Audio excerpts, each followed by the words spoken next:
can still hear her screams and vividly see the look on her face when she won the lottery like it just happened yesterday.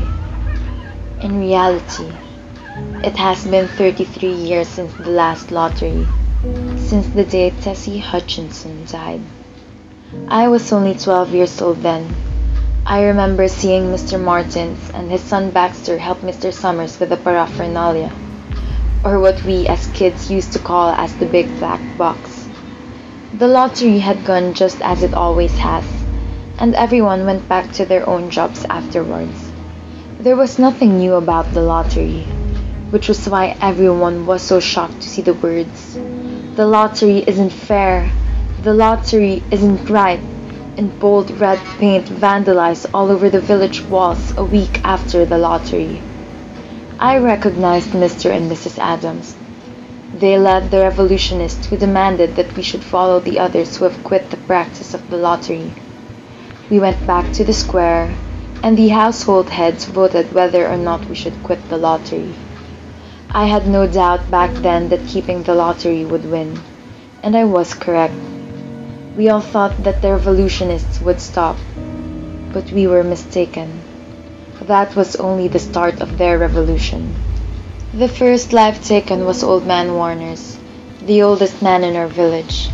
The day after the voting, his body was found in the center of the square, and beside him was painted, "The old ways are dying. Quit the lottery."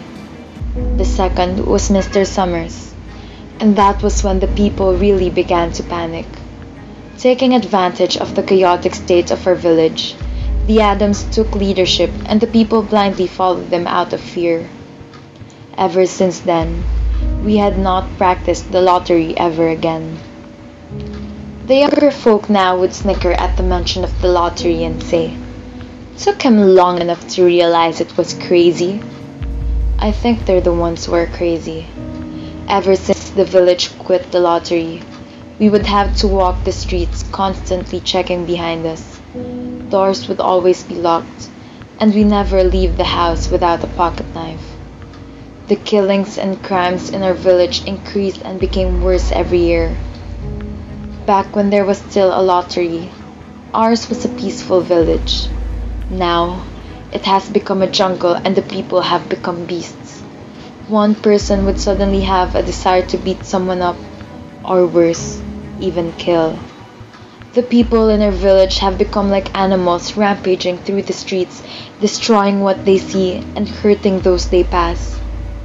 There are still a few, like me, who remember and wish to bring back the old ways but remain quiet in fear.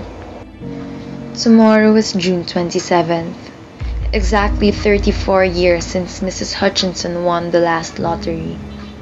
Tomorrow I will try to make a difference or die trying. I would rather die trying to bring back the justice of the old system than to live a half-life hiding in the shadows away from these savage beasts. Maybe that was the point of the lottery, a day for us to release all our anger in a controlled setting, than to let our beastly nature get the best of us and destroy everything we see.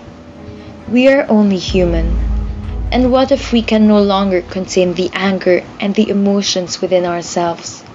Should we let it get the best of us? I say bring back the lottery. One sacrifice for 1 year is better than several deaths in a month. Tomorrow is June 27th. Tomorrow will either be the day I die or the day for someone to win the lottery.